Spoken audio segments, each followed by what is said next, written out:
ஆன்மீக உறவுகள் அனைவருக்கும் என் அன்பான வணக்கங்கள். ஒரு சில நாட்களில் பிரபஞ்சத்திலிருந்து பூமிக்கு வரக்கூடிய பேராற்றல்ங்கிறது அதிகமாக இருக்கும் அப்படின்னு சொல்லுவாங்க. இப்போ பார்த்தீங்கன்னா February 26 நேற்றைய தினம் மகா சிவராத்திரி. இந்த நாள் பிரபஞ்சம் முழுவதும் சிவசக்தி நிறைந்திருக்கக்கூடிய ஒரு நாள். இந்த நாளில் கண் விழித்து நம்ம இந்த ஆற்றலை முழுமையாக நம்ம பெற்றோம் மகா சிவராத்திரியிலனா நம்ம சாதனையாளர்களாக மாறலாம். இது எல்லாருக்குமே நமக்கு தெரியும்.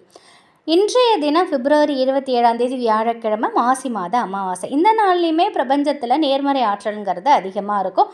இந்த நாளில் நம்ம வைக்கக்கூடிய வேண்டுதல் பலிக்குங்கிறதும் எல்லாருக்கும் தெரியும். அது மட்டும் இல்லைங்க, இந்த நாளில் முன்னோர் வழிபாடு செய்யணும், முக்கியமாக குலதெய்வ வழிபாடும் செய்யணும். மகா சிவராத்திரி முடிந்து வரக்கூடிய அமாவாசை நாளுங்கிறது ரொம்ப சக்தி வாய்ந்தது. இதுவும் எல்லாருக்கும் தெரியும். நாளைய தினம் 28 ஒரு சிறப்பு இருக்குது. அது என்ன 28 சிறப்பு இருக்குது, அதை பற்றின ஒரு சில ஜோதிடம், அறிவியல் சார்ந்த, ஆன்மீகம் சார்ந்த தகவலை தான் இந்த பதிவில் நம்ம பார்க்க போகிறோம். அதற்கு முன்னாடி ஒரு சில விஷயங்களை நம்ம தெரிஞ்சுக்கணும். இந்த 3 நாட்களில் யார் ஒருத்தவங்க நம்முடைய வேண்டுதலை பிரபஞ்சத்துக்கிட்ட சொல்லி அந்த வேண்டுதல் நிறைவேறணும்னு மனசார நம்ம பிரார்த்தனை பண்ணுறோமோ, நிச்சயமாக 100% அந்த வேண்டுதல் பலிக்கும். நீங்கள் எந்த விஷயத்தில் சாதிக்கணும்னு நினைக்கிறீங்களோ அந்த விஷயத்தை நீங்கள் சாதிச்சுக்கலாம்.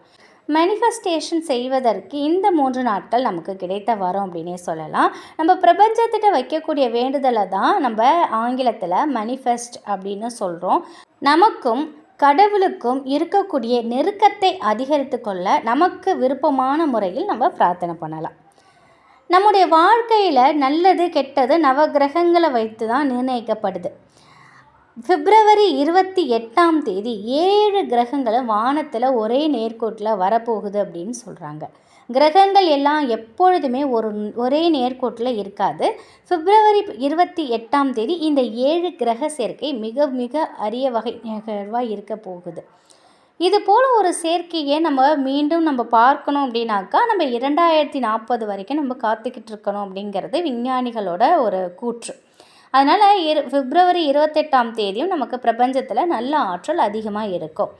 அதனால் நாளைய தினம் சனிக்கிழமை நடக்கவிருக்கும் இந்த கிரக சேர்க்கையில் ஒரே வரிசையில் நிற்கக்கூடிய இந்த 7 கிரகங்கள் என்னென்ன, இதனால் 12 ராசிக்காரர்கள் வாழ்வில் ஏற்படக்கூடிய மாற்றங்கள் என்னென்ன அப்படிங்கிறதையும் இந்த பதிவில் நம்ம பார்க்கலாம். புதன், வெள்ளி, செவ்வாய், வியாழன், சனி, யுரேனஸ், நெப்டியூன் இந்த 7 கிரகங்களுடைய சேர்க்கை தான் சனிக்கிழமை நாளைய தினம் வருது. முதல்ல மேஷம், சிம்மம், தனுசு இந்த 3 ராசிக்காரர்கள் நெருப்பு ராசிக்காரர்கள்னு சொல்லுவாங்க. இந்த 3 ராசிக்காரர்களும் நம்ம எடுக்கக்கூடிய முயற்சிகள் வெற்றியடையும்.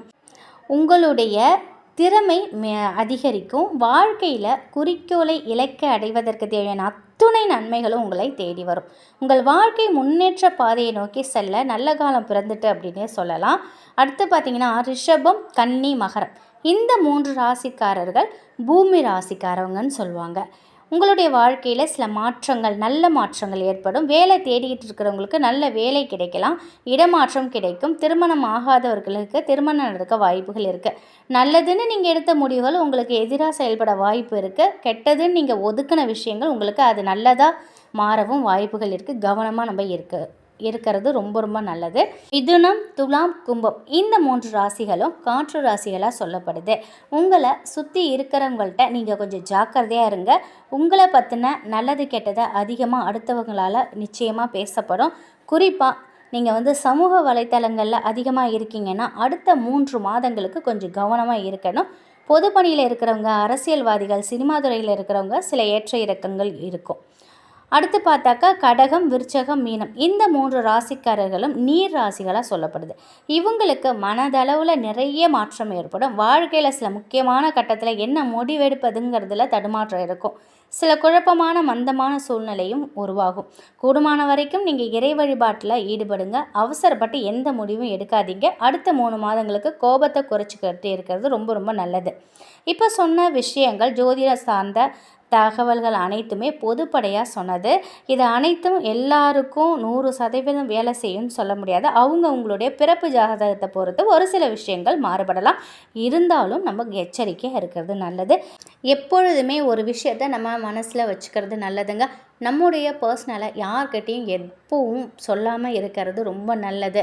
இப்போ ஒரு குழந்தைகள்னால் அவங்க தாய் தகப்பன்கிட்ட கேட்டு நீங்கள் எதுவாக இருந்தாலும் முடிவு பண்ணுங்கள். இப்போ ஒரு கணவனாக இருக்கட்டும் அல்லது மனைவியாக இருக்கட்டும், அவங்க வந்து உங்களோட மனைவியாக இருந்தால் கணவன்கிட்ட, கணவனாக இருந்தால் மனைவிகிட்ட நீங்கள் உங்களுடைய விஷயங்களை பகிர்ந்துக்கிட்டு அதுக்கு தகுந்த மாதிரி நீங்கள் நடந்துக்கோங்க. எப்பொழுதும் உங்களோட குலதெய்வத்தை மனசார நினச்சிக்கோங்க. உங்களுடைய இஷ்ட தெய்வத்தை நினச்சிக்கோங்க. தெய்வம் இல்லாமல் பொழுது விடியல. அதனால் என்ன தான் வந்து நம்ம கஷ்டப்பட்டாலும் திக்கற்றவங்களுக்கு தெய்வம் தோணும்னு சொல்லுவாங்க.